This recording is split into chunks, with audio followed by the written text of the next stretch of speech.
الرحمن الرحیم اللهم قل لوليك الحجة ابن الحسن صلوات علیہ وعلى آبائه في هذه الساعة في كل ساعة وليا وحافظا وقائدا وناصرا ودليلا وعينا حتى تسكنه أرزك طوعا وتمتعه فيها طويلا يا رب محمد وآل محمد صل على محمد وآل محمد وعجل فرج آل محمد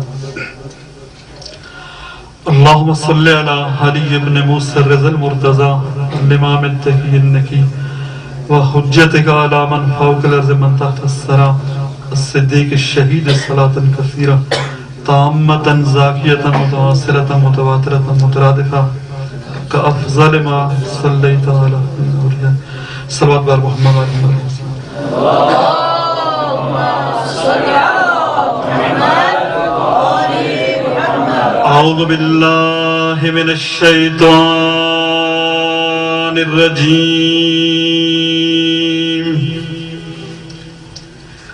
بسم الله الرحمن الرحيم الحمد لله رب العالمين بارئ الخلائق أجمعين مدرك الهاربين مبير الظالمين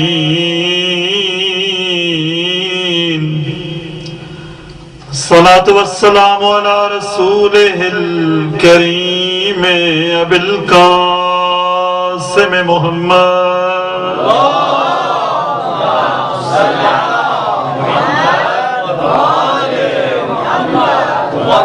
وأهل بيته الطيبين الطاهرين المعصومين المنتجبين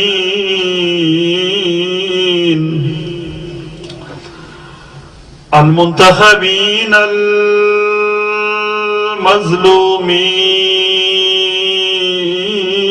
المظلومين خصوصا على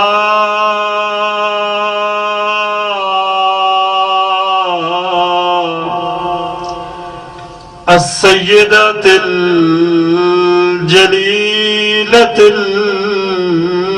الكريمة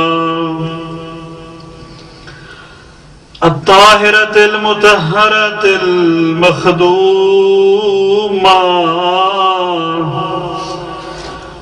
المغصوب حقها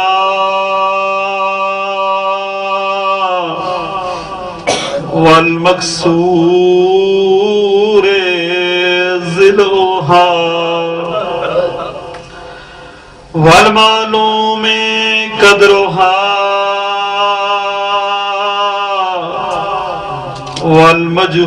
والمجهول قبرها والمظلوم بالها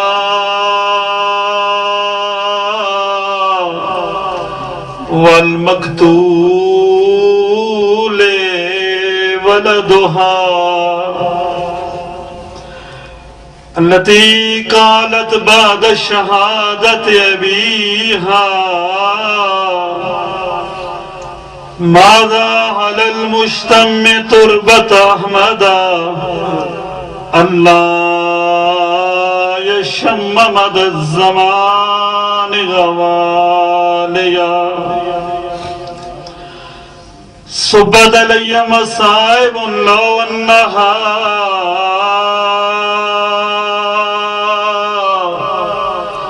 صبت على الأيام سرنا لياليا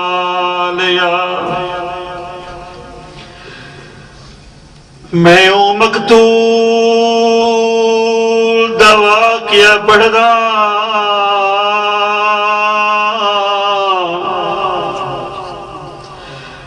جیندی کل جائیداد لٹائی گئی لٹکا کے سر دروازے تے والے شہر چ عید منائی گئی لٹکا کے در سر دروازے تے والے شہر چ عید منائی گئی تے جندی جوڑی نہر فرات اتے بے دردی نال کوہائی گئی جیندی بیوہ زوجہ رول موئی رب جانے کتھ دفنائی گئی الا لعنت اللہ علی القوم الظالمین اما بعدو فقد قال اللہ الحکیم اعوذ باللہ من الشیطان الرجیم من عمل صالحا من ذکر او انثى وهو مؤمن فلنحيينه حياة طيبة ولنجزينهم أجرهم بأحسن ما كانوا يعملون صلوات بر محمد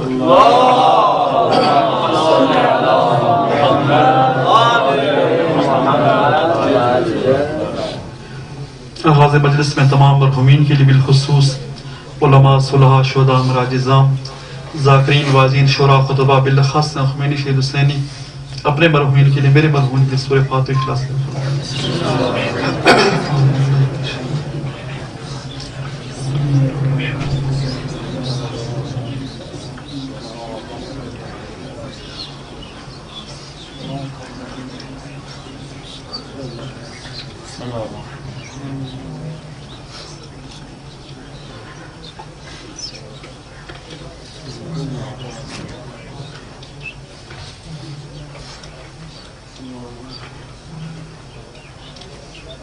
ایک دفعہ تمام بیماروں کی شفا یابی کے لیے بالخصوص جنہوں نے میرے اور آپ کی ذمہ دعائیں لگائی ہوئی ہیں بالخاص برادر مرتضیٰ قائد صاحب کی بن محسن صاحب اور اس سے جتنے اور برادران عزیزان رشتہ دار میرے آپ مریض ہیں سب کی شفا یابی کے لیے صلوات پڑھنے کو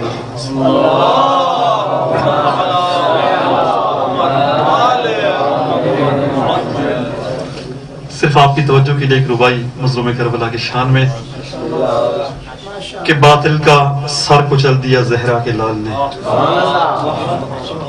باطل کا سر کچل دیا زہرا کے لال نے گھڑیاں خدا کے دین کی گزرے گی چین سے اور وہ حدیث آپ کے ذہن میں رہے حسین منی وانا من حسین اس حدیث کے تناظر میں ربائی سماعت فرمایا کہ باطل کا سر کچل دیا زہرا کے لال نے گھڑیاں خدا کے دین کی گزریں گی چین سے 56 برس حسین رہا ہے رسول سے 56 برس حسین رہا ہے رسول سے اب حشر تک رسول رہے گا حسین سے 56 برس حسین رہا ہے رسول سے اب حشر تک رسول رہے گا حسین سے اب حشر تک رسول رہے گا حسین صلوات پڑھنے بلند انداز سے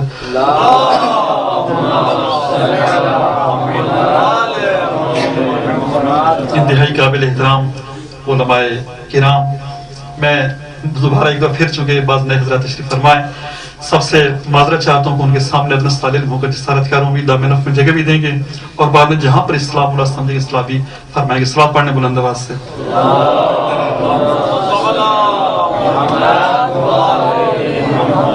ارشاد پروردگار عالم ہو رہا ہے کہ ہم نے کہ من عامل صالحا جو شخص بھی عمل صالح انجام دے مرد ہو یا عورت ہو اس سے کوئی غرض نہیں ہے بشرطے کہ مومن ہو ایمان قندیل اس کے سینے میں روشن ہو ہم اسے کیا کریں گے حیات طیبہ عطا فرمائیں گے اور آخرت میں ایسا اجر و جزا اسے دیں گے جو اس کے اعمال سے کہیں بہتر ہوگا یہ خداوند متعال کی صفات میں سے ہے کہ قلیل عمل کے بدلے میں کثیر جزا عطا فرماتا ہے میں صرف چند اختصار کے ساتھ اور بعض نئی چیزیں درمیان میں آ جاتی ہیں ایک عرض کر دوں کہ دیکھیں کائنات کی وسعتیں کئی دفعہ عرض کر چکوں کائنات انتہائی وسیع و عریض کائنات ہے کائنات انتہائی وسیع ہے کائنات کی وسعتوں کو اندازہ لگانا کم از کم عام انسان کے بس سے باہر ہے یا وہ جانے جس نے خلق کی ہے یا وہ جانے جن کے صدقے میں خلق ہوئی ہے جن کی محبت میں خدا نے خلق کی ہے وہ کائنات کا حدود اربع بتا سکتے ہیں ہم جیسے عام انسان، میں اپنی بات نہیں کر رہا، ان علماء کی بات کروں، سائنسدانوں کی بات کر رہا ہوں جو لیبارٹری میں بیٹھ کر کائنات کا مشاہدہ کر رہے ہیں، عام انسانوں کی بس کی بات ہے ہی نہیں کہ کائنات کی وسعتوں کو اندازہ لگا سکے۔ کائنات کتنی وسیع ہے، ایک حدیث کا سہارا لینا چاہوں گا اور اس کے بعد ایک سائنسی تحقیق کا۔ یہ چند سال پہلے کی بات ہے، ابھی یعنی کل پرسوں کی بات نہیں ہے، چند سال، تقریباً 7-8 سال ہو چکے ہوں گے، پہلے کی بات ہے۔ بی بی سی پر یہ رپورٹ آئی تھی کہ جو آخری کہکشاں دریافت ہوئی ہے، کیونکہ کائنات میں سب کچھ دریافت ہے، ایجاد تو نہیں ہے، ایجاد خالق کر چکا ہے، سائنس کام صرف دریافت کرنا ہے، خلق کرنا سائنس کا کام، ایجاد کرنا سائنس کا کام نہیں ہے۔ تو جو کہہ رہے تھے، رپورٹ تھی کہ جو آخری کہکشاں دریافت کی ہے سائنسدانوں نے، اس کا فاصلہ زمین سے 13 ارب 20 کروڑ نوری سال کا فاصلہ ہے۔ ادھر صلوات پڑھنے پر بولیں گے۔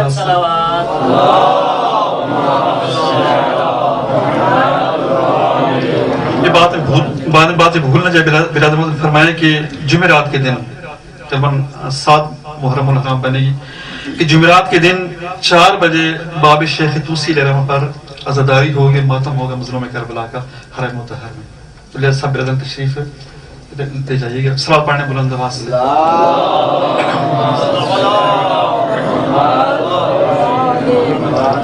جو آخری کہکشاں دریافت کی ہے، ستارہ سیارہ نہیں کہکشاں، علماء کرام جانتے ہیں کہکشاں میں ہو سکتا ہے، کہکشاں میں اربوں خربوں کے حساب سے ستاروں سیارے موجود ہیں۔ واقعی انسان اندازہ لگائے، ابھی عرض کرتا ہوں یہ اندازہ لگانا بھی کتنا ضروری ہے، اور واقعی کائنات کی وسعتوں کے بارے میں غور و فکر کرنا بھی کتنا ضروری ہے۔ ابھی آپ کے سامنے عرض کرتا ہوں، آخری کہکشاں جو دریافت کی ہے سائنسدانوں نے، اس کا فاصلہ زمین سے 13 ارب 20 کروڑ نوری سال ہے۔ واقعی عرض کے دماغ پھٹتا ہے انسان کا۔ نوری سال کسے کہا جاتا ہے کہ روشنی 1 سیکنڈ میں 3 لاکھ کلومیٹر کا فاصلہ طے کرتی ہے۔ جو نور عربی زبان نور کہا جاتا ہے، نور یا روشنی کی رفتار جو ہے وہ 1,86,000 میل فی سیکنڈ یا 3 لاکھ کلومیٹر فی سیکنڈ ہے۔ اب پھر ذرا حساب کریں، 1 سیکنڈ میں روشنی کتنا فاصلہ طے کرتی ہے، نور کتنا فاصلہ طے کرتا ہے؟ 3 لاکھ کلومیٹر۔ پھر سے منٹ میں ضرب دیں، پھر منٹ کو گھنٹے میں ضرب دیں، پھر 1 گھنٹے کو 24 گھنٹوں میں ضرب دیں، پھر دن کو ہفتے میں، ہفتے کو مہینے، پھر مہینے کو سال میں ضرب دے کر حساب لگائیں کہ سال میں روشنی کتنا فاصلہ طے کرتی ہے۔ اس رفتار سے 3 لاکھ کلومیٹر فی سیکنڈ کی رفتار سے روشنی پورا سال جو فاصلہ طے کرتی ہے اسے 1 نوری سال کہا جاتا ہے۔ اور پھر دیکھیں آخری کہکشاں کا فاصلہ زمین سے کتنا ہے؟ 13 ارب 20 کروڑ نوری سال کا فاصلہ۔ کائنات کی وسعتیں دیکھیں، یعنی اگر میں یوں عرض کرنا چاہوں، مثلا میں آپ اگر ہم چاہیں ہم اس کہکشاں تک پہنچیں تو ہمیں کتنی زندگی درکار ہے؟ ہم ہر سیکنڈ میں 3 لاکھ کلومیٹر کا فاصلہ طے کریں، اتنی سپیڈ ہماری ہو کہ ہم ہر سیکنڈ میں 3 لاکھ کلومیٹر کی سپیڈ سے چلیں تو کب پہنچیں گے اس کہکشاں تک؟ 13 ارب 20 کروڑ سال بعد اس کہکشاں تک پہنچ پائیں گے۔ تصور فرمائیے گا، یعنی کائنات واقع یہ، اور یہ عرض کروں یہ جو آخری کہکشاں دریافت ہوئی ہے، یہ نہیں مسئلہ کہ اس کے بعد کائنات اور ہے نہیں ہے، یہ موجودہ سائنس نے دریافت کی ہے۔ اس کے بعد مزید وہ حدیث آپ کے ذہن میں ہے کہ خدا معصوم فرماتے ہیں خدا کے اسم اعظم کے کتنے حروف ہیں؟ تھوڑا آپ بھی سہارا دیں۔ اسم اعظم کے 73 حروف ہیں، ایک حرف علم کس کے پاس آ سے پھر بلخیہ کے پاس تھا، اور 72 کے علم ہمارے پاس ہے۔ اور وہ حدیث کہ علم کے غالباً اس میں 27 ہے یا 28 کے لفظ سے میں تردید میری طرف سے کہ علم کے 27 سے 28 حروف ہیں، ظہور تک جتنی ترقی ہوگی صرف 2 حرفوں کی بدولت ہوگی، باقی سارے علم آخری میں اپنے ساتھ لے کر آئیں گے۔ تو ابھی تک تو ظہور ہوا بھی نہیں ہے، ظہور تک نہ معلوم کتنا فاصلہ ہے۔ تو یعنی اس مطلب کائنات اس سے کہیں اور آگے بھی ہے، کائنات یہاں تک محدود نہیں ہے کہ جو آخری کہکشاں دریافت ہوئی ہے 13 ارب 20 کروڑ نوری سال کے فاصلے تک، کائنات اس سے مزید آگے بھی ہے، کائنات اور آگے بھی ہے، اور پھر کائنات مسلسل وسعت بھی ہو رہی ہے۔ تو عرض کیا یعنی مجھے جیسے انسان کو، ہم جیسے عام انسانوں کو اس کہکشاں تک پہنچنے کے لیے روشنی کی رفتار سے سفر کریں، کتنی عمر چاہیے؟ 13 ارب 20 کروڑ سال چاہیے وہاں تک پہنچنے کے لیے۔ کس رفتار سے چلیں؟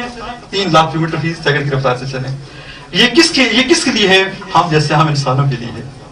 اور بار بار عرض کر رہا ہوں یہ کائنات کی آخری حد نہیں، اس کائنات اور آگے ہے. اور دوسری بات یہ ابھی تک مادی دنیا کی بات ہو رہی، ماورائے طبیعت کی بات نہیں ہو رہی ہے. یہ جو بات ہو رہی ہے اس طبیعی دنیا کی، مادی دنیا کی بات ہو رہی ہے، ماورائے طبیعت کی بات نہیں ہو رہی ہے. تو مادی دنیا کی اب تک جو انسان کو روشنی کی رفتار سے سفر طے کر کے جانے کے لیے 13 ارب 20 کروڑ نوری سال کا فاصلہ چاہیے. لیکن قربان جائیں ان ہستیوں پر جن کے صدقے میں خدا نے کائنات خلق فرمائی ہے، جن کے صدقے میں خدا نے کائنات خلق فرمائی ہے. وہ اگر رات کے ایک حصے میں زمین سے اٹھیں، نہ صرف اس مادی کائنات کے آخری حصے تک بلکہ ماورائے طبیعت کے اس نقطے پر جا پہنچے جہاں پر سردار ملائکہ کے پر جلنے لگے. فکانہ کعبہ قوسین ادنیٰ کی منزل پر پہنچ جائیں اور انتہائی تفصیلی دورہ کر کے وہاں سے واپس آ جائیں، نہ بستر ٹھنڈا ہو نہ کنڈی ہلنے سے رکے. یہ کون کر سکتا ہے؟ یہ وہ ہستی کر سکتی ہے جن کے صدقے میں خدا نے کائنات بنائی ہے. اور یہ دیکھیں وہ بات ہے جو مادی ذہنوں میں آنے والی بات نہیں ہے. آپ مادہ پرستوں کے سامنے ہزار جگہ اس کی توجیہ کرنا چاہیں، وہ اس بات قبول ہی نہیں کریں گے. کیسے ہو سکتے ہے ایک شخصیت، ایک انسان کامل رات کو اٹھے اور نہ صرف مادی دنیا کو کراس کرتا ہوا بلکہ ماورائے طبیعت اس مقام پر جا پہنچے کہ جہاں پر ہم انسان کے تصور سے باہر ہو، اور وہاں جائے اور فاصلے اتنا لگے جب واپس آئے بستر بھی گرم ہو، کنڈی بھی ہل رہی ہو، پانی بھی چل رہا. یہ شب رات کے واقعات پڑھتے رہتے ہیں. یا کیا خوب فرمایا جناب رسی صاحب نے کہ جس کے صدقے میں بنائی رب نے ساری کائنات. سوات کا سارا دیجیے گا.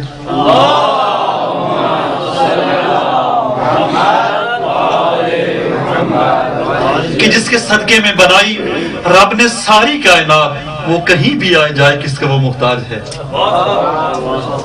جس کے صدقے میں بنائی رب نے ساری کائنات، وہ کہیں بھی آئے جائے کس کا وہ محتاج ہے. اور لوگ معراج پیغمبر جس کو کہتے ہیں رضا، لوگ معراج پیغمبر جس کو کہتے ہیں رضا، میں سمجھتا ہوں وہ اہل عرش کی معراج ہے. وہ اہل عرش کی معراج تھی واقعی. اور حقیقت یہ وہ ہستیاں ہیں کہ خالقکم اللہ انوارا فجعلکم بعرشہ مہدکین. زیاد جامع کبیر ہم پڑھتے ہیں کہ معصوم فرماتے ہیں کہ اہل بیت پیغمبر خدا نے آپ کو انوار کی شکل میں خلق فرمایا تھا. آپ تو عرش نشین تھے، یہ آپ کا احسان ہے. اب ہم خاک نشینوں کے درمیان آ کر رہ رہے ہیں. تو لہٰذا یہ تعجب کی بات نہیں ہے کہ آسمانوں پر گئے کیسے. تعجب کی بات تو یہ ہے کہ عرش نشین ہو کر ہم خاک نشینوں کے درمیان رہے کیسے ہیں. یہ تعجب کی بات ہے. باقی صلوات پڑھنے بلند آواز سے.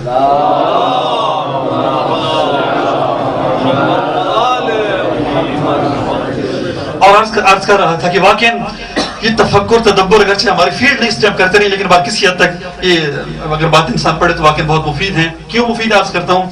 قرآن کریم کی آیات بہت ساری ہیں جن میں خدا تفکر کی دعوت دے رہا ہوں. ان میں سے ایک آیت یہ ہے کہ سنوریہم آیاتنا فی الآفاق فی انفسہم. ہم انسانوں کو اپنی نشانی دکھائیں گے آفاق میں بھی اور ان کے نفسوں کے اندر بھی. حتی یتبین لہم انہ حق، تاکہ ان کے لیے واضح ہو جائے حق خدا کی ذات ہے، باقی سب باطل ہے. یہ نشانیاں خدا نے انسانوں کے لیے پیدا کی ہیں، مومنین کے لیے پیدا کی ہیں، تاکہ اس کائنات میں غور و فکر کریں اور خدا کی عظمت سے آگاہ ہوں. یہ جو آیت کریمہ جس کے بارے میں حکم ہے انسان صبح اٹھے نماز شب کے لیے اٹھتے رہتے، خدا انہیں توفیق ان کی باقی رکھے.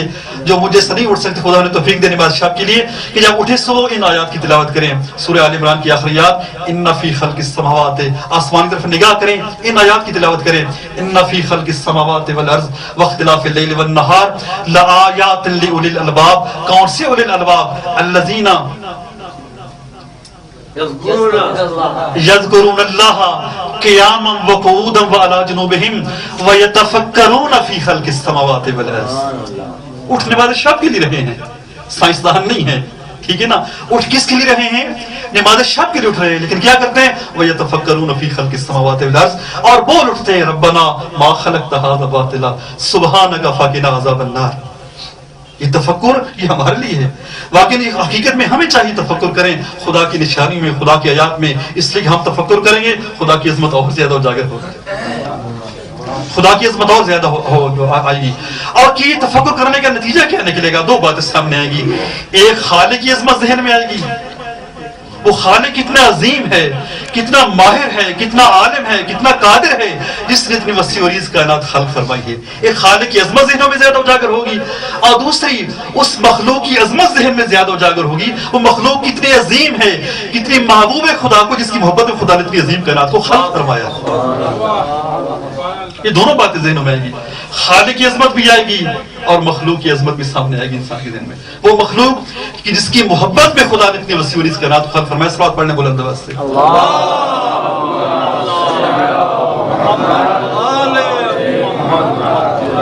یہ بات پہلے عرض کر چکا ہوں کہ واقعاً اتنی وسیع و عریض کائنات خدا نے کس صدقے میں خلق فرمائی ہے اور کس کی محبت میں خلق فرمائی ہے، انہی ہستی کی محبت میں خلق فرمائی ہے۔ جیسے آپ دیکھیں عام دنیا داری میں یہ بات بلا تشبیہ عرض کرو، خدا نے خاصہ کل اس سے جسارت نہ سمجھا جائے، یہ فتویٰ نہ لگے۔ عام لوگوں کی بات، آپ کی بات نہیں کہہ رہا ہوں کہ شاید کوئی عام آدمی فتویٰ نہ لگا کہ بس میں نے تشبیہ غلط دے دی ہے، بلا تشبیہ عرض کر رہا ہوں۔ دیکھیں آپ مادی دنیا آپ دیکھ لیں کہ لوگ جو پیسے والے ہوتے ہیں، سرمایہ دار ہوتے ہیں، بادشاہ ہوتے ہیں، کیا کرتے ہیں؟ اپنے معشوق سے محبت کا اظہار کرنے کے لیے اس کی یادگاریں بناتے ہیں۔ بناتے ہی نہیں بناتے، اپنے معشوق سے، اپنے محبوب سے محبت کے اظہار کرنے کے لیے اس کی یادگار بناتے ہیں، یا اس کی یاد میں کوئی چیز بناتے ہیں، جس کی ایک مثال ہمارے برصغیر موجود ہے، تاج محل کی مثال ہے کہ تاج محل ایک بادشاہ نے اپنے معشوق محبوب سے اظہار محبت رشق کے لیے بنایا تھا نا۔ اس کے کیا ہوگا کہ جب بھی دنیا دیکھے گی اس تاج محل کو جا کر تو کیا کہے گی؟ ان دونوں کے اس محبت کے بارے میں ان کے ذہنوں میں جائے گا کہ کتنی عظیم محبت تھی اس بادشاہ کو اپنے معشوق سے، کہ جس کے عشق میں اس نے اتنی عظیم چیزیں بنائی ہیں۔ یہ مادی دنیا میں یہ ہوتا ہے۔ حقیقت یہ بلا تشبیہ عرض کر رہا ہوں کہ پروردگار عالم نے بھی کچھ اسی طرح سے کیا ہے کہ خدا نے ان ہستیوں کی محبت میں، ان ہستیوں کے عشق میں خدا نے اتنی عظیم کائنات کو خلق فرمایا ہے۔ اور پھر جیسے دنیا دار لوگ کرتے ہیں کہ اپنے محبوب کی یاد میں جب کوئی چیز خلق کر تو اس کا نام اس پر گندہ کرواتے ہیں، تاکہ آنے والی نسلوں کو پتہ چلتا رہے کہ میں نے فلاں محبوب کی یاد میں اور اپنے معشوق کی یاد میں یہ چیز میں نے بنوائی ہے۔ یہی کام پروردگار عالم نے بھی کیا ہے کہ پروردگار عالم نے اتنی وسیع و عریض کائنات ان ہستیوں کی محبت میں خلق فرمائی ہے، اور پھر کائنات کی ہر چیز پر ان ہستیوں کا نام لکھ دیا ہے جن ہستیوں پر خدا نے کائنات خلق فرمائی ہے۔ ایک حدیث آپ سامنے عرض کی تھی کہ پروردگار عالم نے عرش پر ان ہستیوں کے نام گندہ فرمائے ہیں۔ ایک دوسرے حدیث سے سماعت فرما لیں، یہ حدیث شب معراج سے مربوط ہے۔ پیغمبر خدا فرماتے لیلۃ اسری بی الی السماء، جس رات مجھے معراج پر لے جایا گیا۔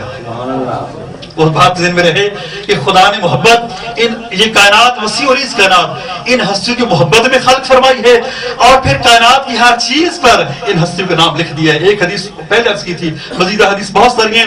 یہ حدیث کہ رسول خدا فرماتے جس رات کو مجھے آسمانوں کی طرف لے جایا گیا، لم اجد بابا ولا حجابا ولا شجرتا ولا ورقتا ولا غرفتا الا مکتوب علیہا علی علیہ السلام۔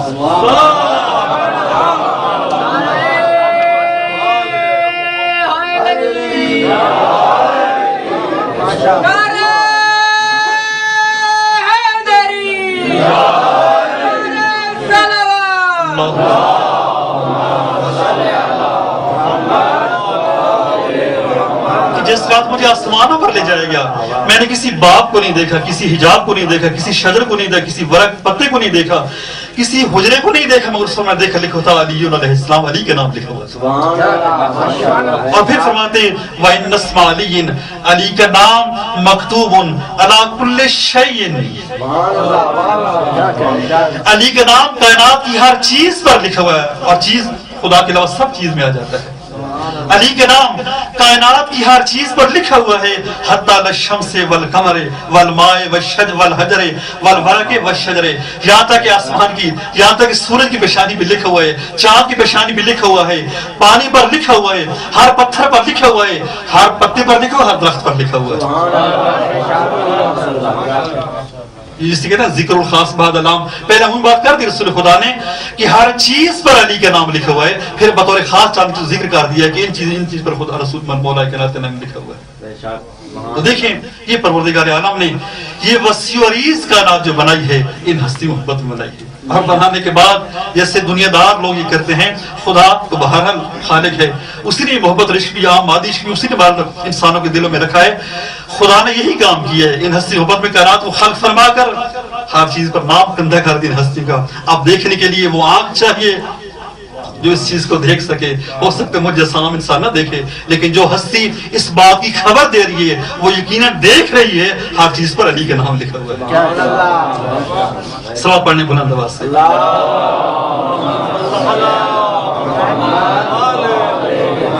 اور پھر ایک حدیث بھی عرض کر دوں آپ کے سامنے کہ کائنات کتنی وسیع ہے۔ اس حدیث آپ کے پاس امام سے منقول ہے۔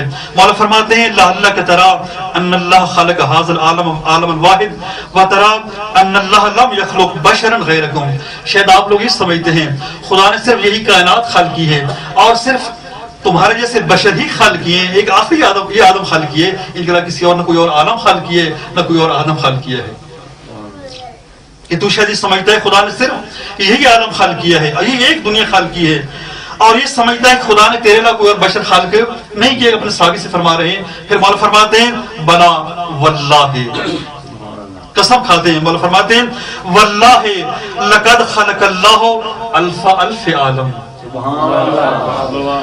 خدا نے 10 لاکھ عالم خلق فرمائے ہیں، ایک دو نہیں 10 لاکھ عالم خلق فرمائے، والف الف آدم، اور 10 لاکھ آدم خلق فرمائے۔ خدا نے 10 لاکھ عالم خلق فرمائے ہیں اور 10 لاکھ آدم خلق فرمائے۔ وانت فی آخر تلک العوالم واولئک الآدمین، اور اے میرے صحابی تو ان عالموں میں سے آخری عالم میں رہ رہا ہے اور آدم میں سے آخری آدم کی نسل میں سے۔ سبحان اللہ۔ 10 لاکھ عالم گزر چکے ہیں، 10 لاکھ آدم بیت چکے ہیں، اور یہاں پر مظلوم کربلا کے جملہ یاد آ رہا ہے۔ جناب سلمان فارسی کے ساتھ ایک دفعہ کسی بات پر کوئی بات ہو رہی تھی تو جناب سلمان فارسی نے عرض کیا کہ یمنا رسول اللہ میں بزرگ ہوں، آپ میرے ساتھ اس طرح کی بات کر رہے ہیں، تو مولا نے اس نے فرمایا کہ اے آدم، یہ مولا نے ساری حدیث سر کی اس کے سامنے بیان فرمائی، اور پھر فرمایا کہ اے سلمان یاد رکھ کون تو ماول آدم الشیخا، میں پہلے آدم کے ساتھ بھی شیخ تھا، بچہ نہیں تھا، لیکن ہستی کا نور پہلے خالق ہوا ہے، ان ہستی کا نور پہلے خدا نے خلق فرمائے اور پھر اس محبت خدا نے پوری کائنات خلق فرمائی ہے۔ صلوات پڑھنے بلند آواز سے۔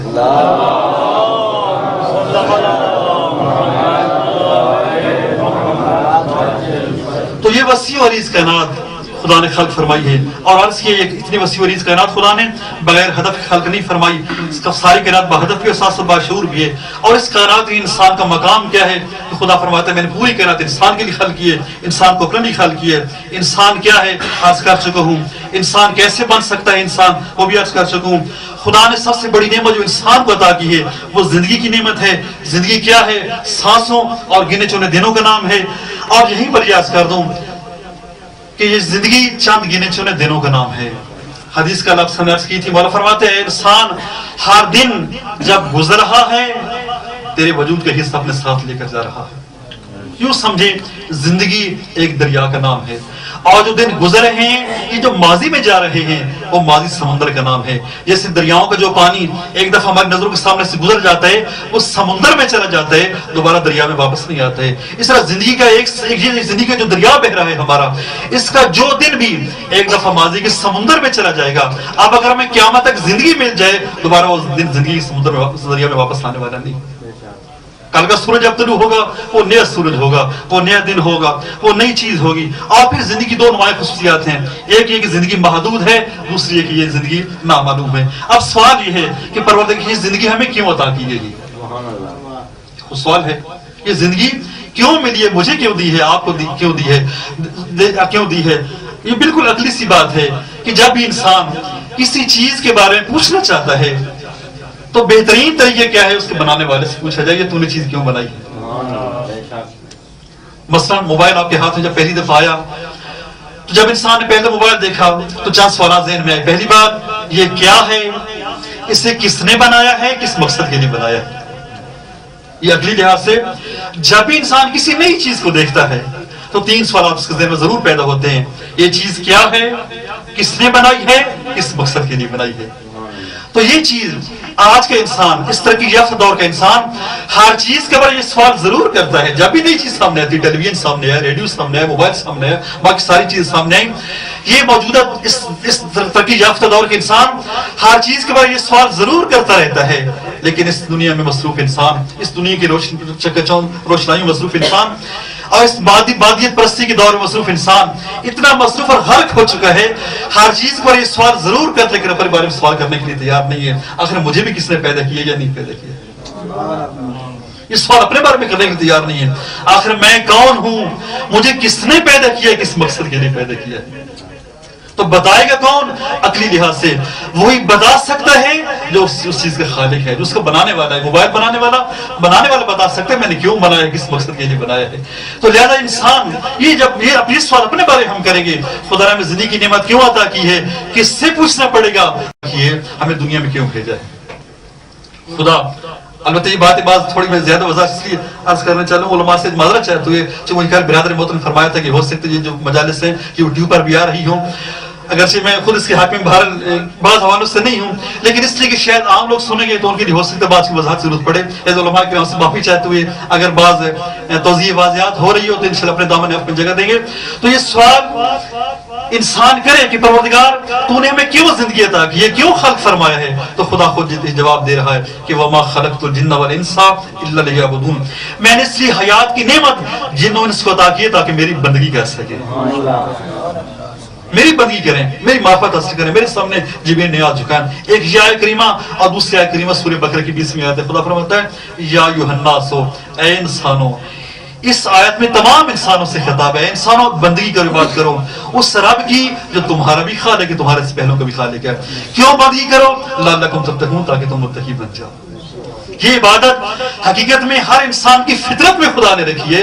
عبادت کرنا ہر انسان کی فطرت میں شامل ہے. ہر انسان فطرتاً چاہتا ہے اپنے کسی بڑی ہستی کے سامنے جھکے. عبادت اسی چیز کا نام ہے نا کہ جو ذات عظیم ہے اس کے سامنے انسان کورنش کرے، سجدہ کرے، جھکے اس کے سامنے، اس کی تعظیم کرے، بندگی کرے اس کی. اور آپ پوری تاریخ بشریت میں دیکھ لیں، ہر انسان ہر دور میں اپنے سے بڑی چیز کے سامنے جھکتا ہوا نظر آیا ہے. یہ الگ بات جس انسان نے جس چیز کو اپنے آپ سے عظیم سمجھا ہے اس کے سامنے سر جھکاتا ہوا نظر آئے. اس نے سورج کو عظیم سمجھا تو سورج کی بندگی شروع کر دی. اس نے چاند کو اپنے آپ سے عظیم سمجھا تو چاند کے سامنے سجدے شروع کر دیے. اس نے آگ کو عظیم سمجھا تو آگ کے سامنے سجدے شروع کر دیے. اس نے کسی درخت کو عظیم سمجھا تو درخت کی پوجا شروع کر دی. یہاں تک کہ بعض کم فہم انسانوں نے حتیٰ اپنے ہاتھوں کے بنائے ہوئے بتوں کو عظیم سمجھا تو بتوں کی پرستش شروع کر دی. تو یعنی عبادت ہر انسان کی فطرت میں شامل ہے. اگر حقیقی معبود تک پہنچ جائے گا تو اس کے سامنے سجدہ کرے گا. اگر حقیقی معبود تک نہیں پہنچ جائے گا تو اپنے ہاتھوں کو بنائے ہوئے صنموں کے سامنے سجدے کرتے ہوئے نظر آئے گا. صلوات پڑھنے بلند آواز سے.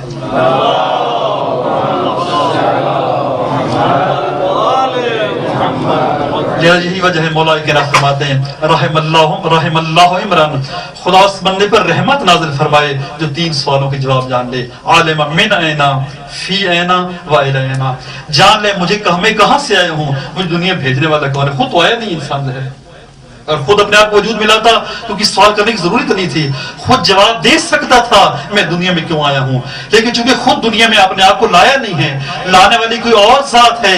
اور فاتح خدا اس بندے پر رحمت نازل فرمائے اس سوال کا جواب جان لے. میں نینا کہاں سے آیا ہے، اسے بھیجنے والا کون ہے. فی اینا اس وقت کس حال میں ہے، جس نے جس مقصد کے لیے بھیجے اس مقصد کے لیے کام کر رہا ہے یا نہیں کر رہا ہے. وَإِلَىٰ عَيْنٍ، اور کہاں جانے اس نے، اس کی نظروں کے سامنے ہر روز ہزاروں انسان دنیا چھوڑ رہے ہیں اور کسی اور دنیا کو سدھار رہے ہیں. بس انسان سوچے میں نے کل کس دنیا کی طرف سفر کرنا ہے. یہ سوال کرے انسان. من اینا فی اینا و الہینا. اور یہیں پر بات ختم کروں تاکہ آپ کو واضح زیادہ نہ دیا جائے. حقیقت یہ ہے کہ پروردگار عالم کا لاکھ لاکھ شکر ادا کرنا چاہیے. خدا نے ہمیں ایسے گھرانوں میں پیدا کیا، ایسے مکتب میں پیدا کیا جہاں پر خدا نے ہمیں ان سوالوں کے جواب عطا فرمائے ہوئے ہیں کہ ہم دنیا میں کیوں ہمیں خدا نے بھیجا ہے، کس مقصد کے لیے بھیجا ہے، اور کل ہم نے کہاں جانا ہے. جس مقصد کے لیے خدا نے بھیجا ہے وہ بندگی ہے، وہ عبادت ہے. اور ایک بہت بڑی عبادت جو ہے وہ مظلوم کربلا کے غم میں آنسو بہانا ہے. ایسی عبادت ہے کہ جس کے بارے میں معصوم فرماتے ہیں کہ مظلوم کربلا کے غم میں گریہ کرنا